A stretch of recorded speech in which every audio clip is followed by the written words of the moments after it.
So one of the first things we did in terms of looking at how to train our users how to log into the new system. First of all, we sent out an email with a document, and for the first part, people would be searching through, okay, where did that email go? Who did that come from? And so one of the first things we did in terms of HelpDesk and training our end users was, like I said, we sent out that email, but we recognized that document probably got lost. In fact, when people would call me and ask me for that training document, it took me a couple minutes myself to find out where I had it stored on my hard drive or desktop or whatever workstation. So first thing we did was we put it into the HelpLink knowledge base. And so now it's just this first article. Well, second one, EHD GroupLink how-to. And so it's just, like I said, a quick PDF, but it doesn't require anybody having to log in.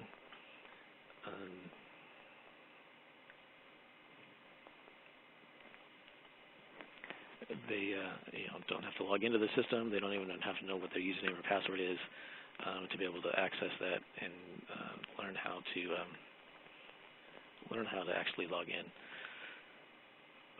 So this is what they get to see. We just took some screenshots, made it nice and simple. We're a Novell shop, so people were using their existing account and password, didn't have to create anything new. That was one of the other benefits of switching to this system. Our old system had a totally different username and password.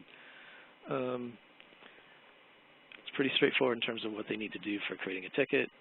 We just walked them through some of these steps. The new ticket window shows location, group, category option. I'll get into some of those in detail later on when I actually show you our live system. And we even pointed out that some category options will have additional questions. Again, that gets into the customization that we were able to do. And then they were able to log in and see these other additional tickets. So that was our quick solution in terms of how to get there. In terms of actually getting to the point where they actually can access the knowledge base, we just created a link on our main website in the technology department for a GroupLink HelpDesk. That's just like straight off of our main site. If I can type. Or if Firefox decides to respond.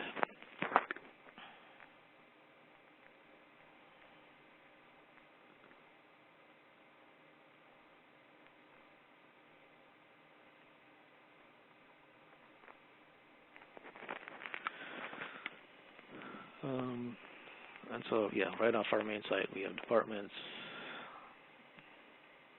technology, and then they can get to EHD tech support. So they can just click on that link right here. And that was what we did in terms of trying to make things streamlined and easier for our employees to be able to access the help desk.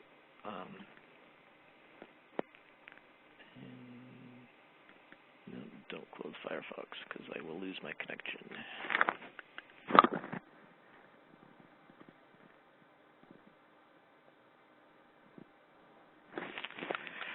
So this is our live system. This is me logged in. You can see I've got 36 open work orders. But some of the filters and stuff that we have across the top, these are the ones that I would actually, this opening page is extremely customizable for everybody.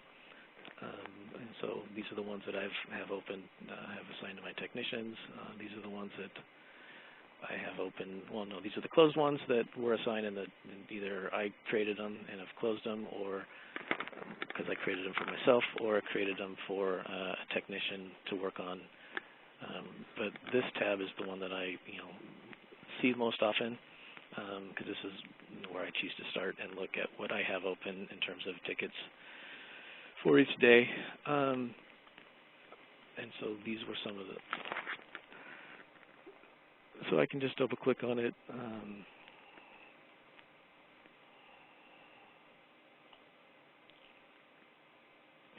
brings up the ticket. So now I can see, you know, it was the person that submitted this ticket. Well, the person that submitted it is here. So oftentimes that was one of the things we found that was extremely beneficial. The technicians noticed right away the fact that it was centralized, and they could actually escalate the work order. So if they recognize this is something that they can't do or couldn't do, then they, let me see if I can find one that they were having issues with, they can escalate it to me, and so they don't have to worry necessarily about waiting. Look at this one. I think this is one where, no, it was actually submitted by her. But anyways, so our technicians are here in the submitted by, and but the contact could be, you know, the teacher that was having the issue. And it initially started off, the technician was assigned to it, was working on it, but they recognized, hey, this is something I can't do. I need to have Kasey take a look at, or even somebody else from another, you know, one of our other network 2 technicians, and so they can assign it, move it back and forth.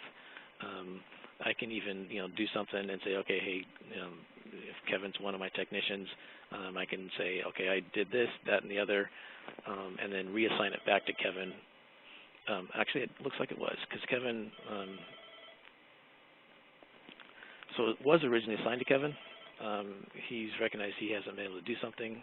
All of these have, you know, so the tickets have comments, so it can change and recognize that it was originally assigned to Kevin. He recognized it was something he couldn't do, and you know, escalated it up to me.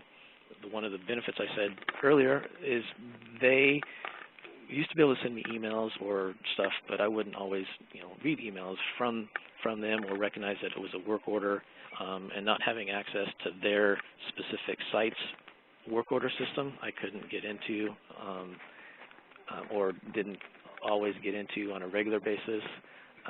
This shows up in my inbox as a HelpDesk ticket, and I know that and recognize, hey, that's something I need to do, and I can act on it.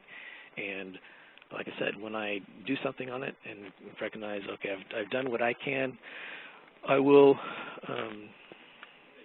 so let's say I go back in here and I'll change it to Kevin. And it would hit Save Changes.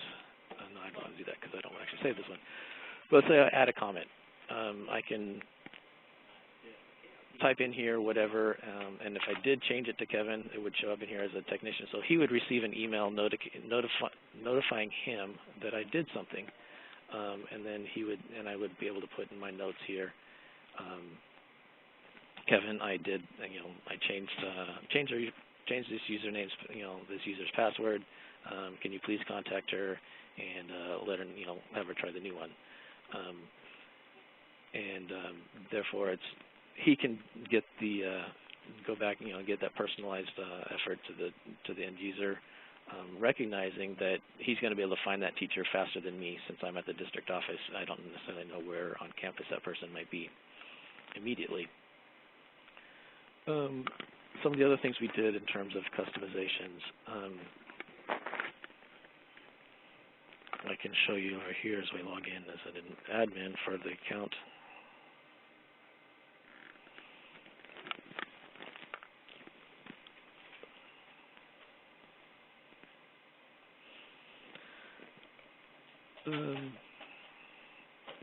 So on the customization fields, I think out of the box, there are originally only 4 work order statuses, and I don't believe, and I believe there are only 3 priorities. So we were able to add some, and so just adding a new one is just as simple as typing something in here and saying, you know, 7, you know, demo, and then hitting the plus, and it would actually, you know, update. One of the things we chose to do was waiting on vendor or warranty. We added that one from a standpoint that we recognize there were sometimes that we might be needing a consultant, or we sent out a piece of hardware for warranty, and so at least now we can communicate to our staff that the status of their work order. They recognize, hey, you know, it's not like Kevin's forgot about me or Kasey's forgot about me. He's waiting on something. Waiting on parts is just another one. But the key one that we really worked on was this Send Eval survey. We've customized that one and then have used GroupLink's scheduling functionality to really automate that process. And if I go in here and look at it, so Send Eval survey, it recognizes we're basically saying anytime one of our technicians changes the work order status to Send Eval survey, a minute after that, from the modified time, GroupLink will change the status to closed, and it will automatically send an email to the person that had submitted the ticket or the contact name. And these fields are all kind of customizable, so we basically looked at by clicking the Show Tags button. I now know, the subject is, if I wanted to include the ticket number, these are the quotes. So this is the subject line. It says, please provide feedback on ticket, and then it provides the ticket number and the subject of the work order that we did the work on. And then the email, again, just basically says, hey, we want information. So this was a way of customizing and getting a little bit outside of the out-of-the-box survey solution that GroupLink offers. But so it actually sends them to a link for a SurveyMonkey, and actually provides a little bit more information than we were getting from just the included GroupLink survey. The other thing we noticed is, well, the other aspect and functionality is we actually have two groups, so maintenance and technology. I'll get into that a little bit later when I actually go in and create a work order, and well, actually I'll go do that now. Going back over here,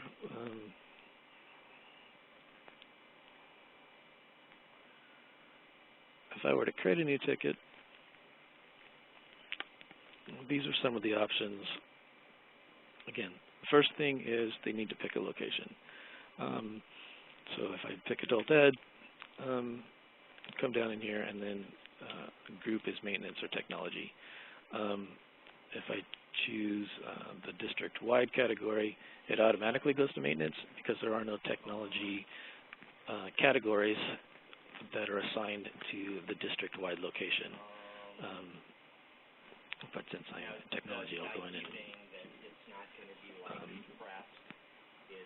pick one for technology, and then the categories change. So I've got hardware, miscellaneous, network, and software, whereas if I had picked the maintenance group, my categories are a lot different. Alarms, so anything maintenance is going to be able to service.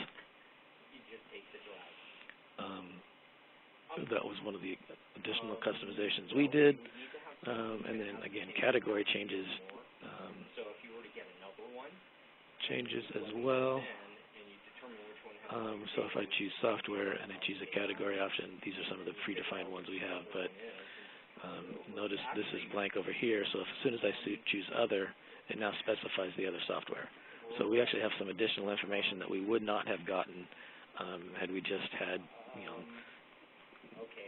just so we now have a better idea of what software we might be dealing with. And then assignment, again, are based on the fact that I see everybody because I'm logged in. I'm a technician, but our end users would actually only see the technicians that are available to service that particular site. Ticket pool I'll get into in a minute. And so basically, if they pick one, and then the other recognition that we did was, now you've picked software and you're on that site, we wanted to know a room number and location. This is helpful from our technician's perspective. Teachers roam around, they're in different rooms or different classrooms and different times of the day. They needed to know which classroom they were in when they submitted this particular work order, or what this particular work order was for. And again, if I now go in here and try to hit Save Changes,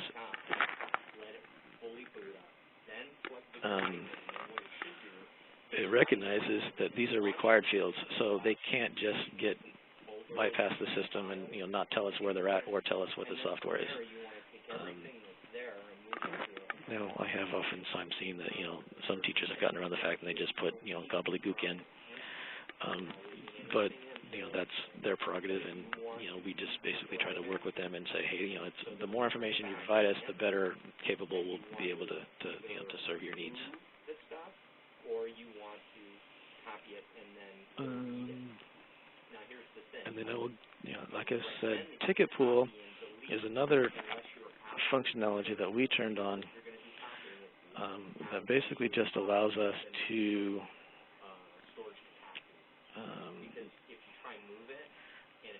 create a new email, and we just send an email to HelpDesk. And there are ways to get it back, but believe me, you really don't want to go there if you don't have to. So.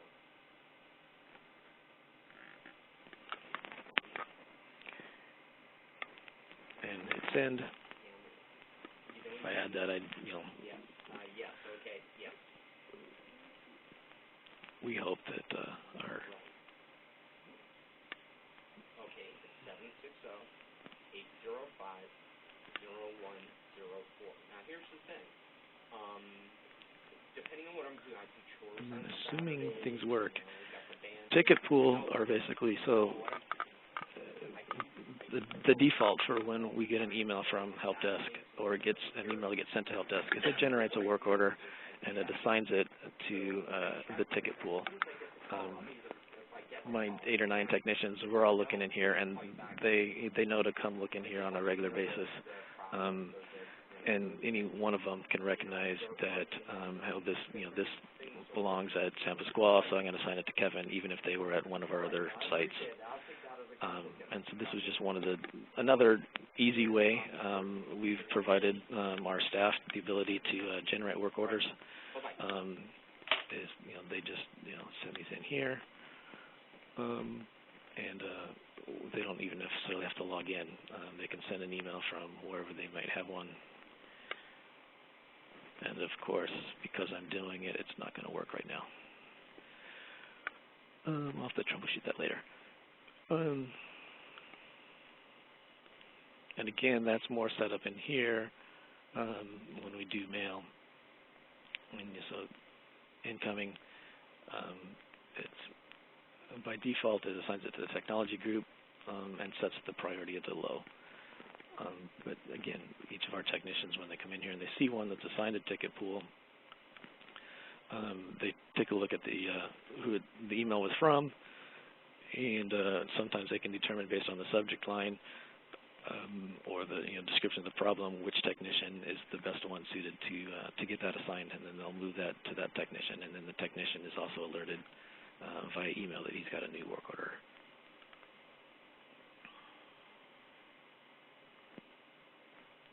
And at this point,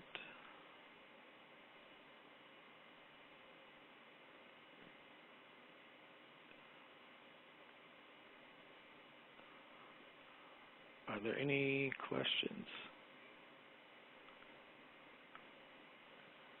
I have not seen any questions come through yet, but just a reminder, if you do have any questions, put them through on the chat or on the Q&A.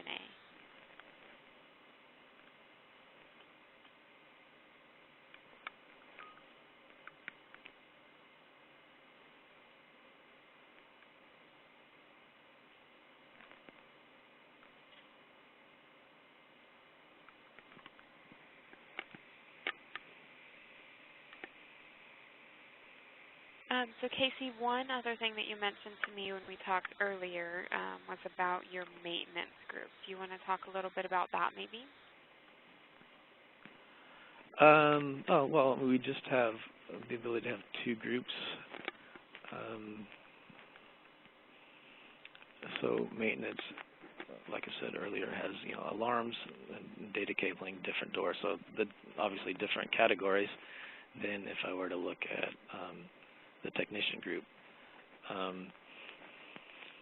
And so again, this was just another way to centralize everything and make things easier for everyone. Was one-stop shopping. The maintenance work order system was an old, kind of a fax triplicate form, and they would, send it in, had to go through, a couple of different people.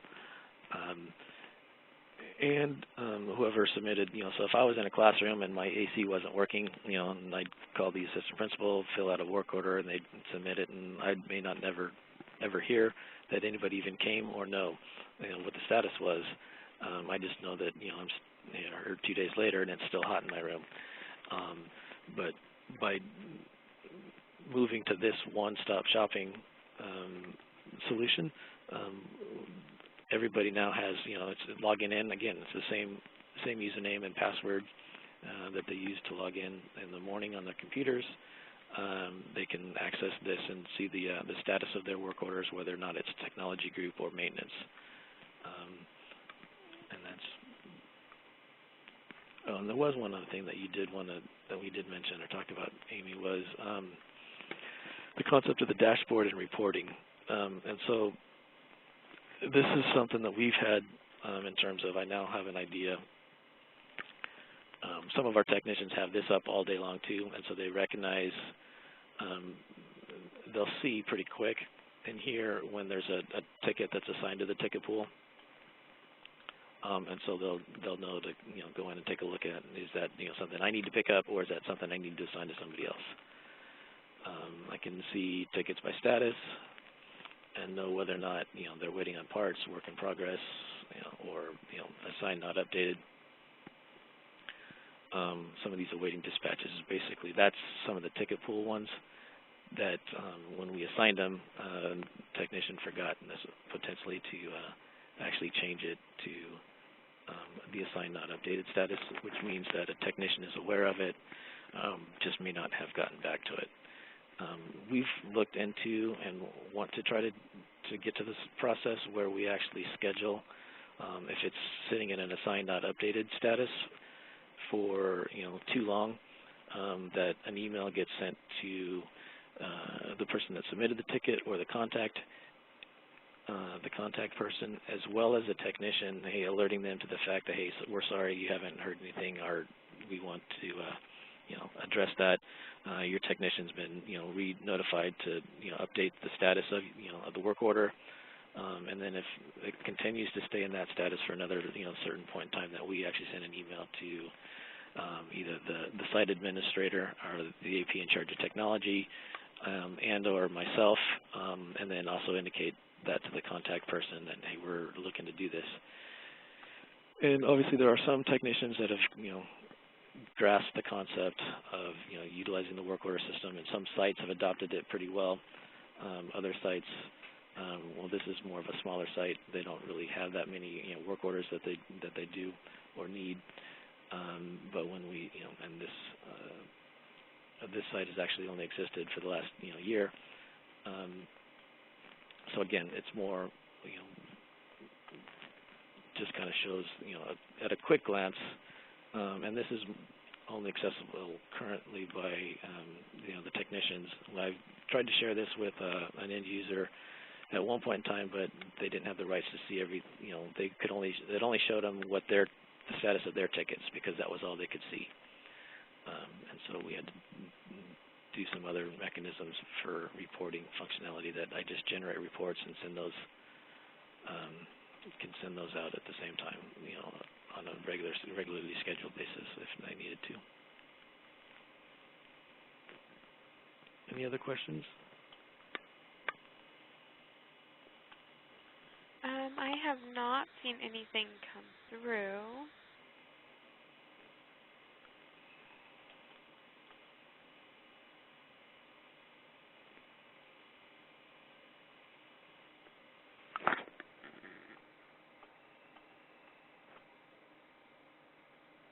Yeah, I am not seeing any other questions at this time. Okay. So thank you, Kasey. That was all really good information. You're welcome.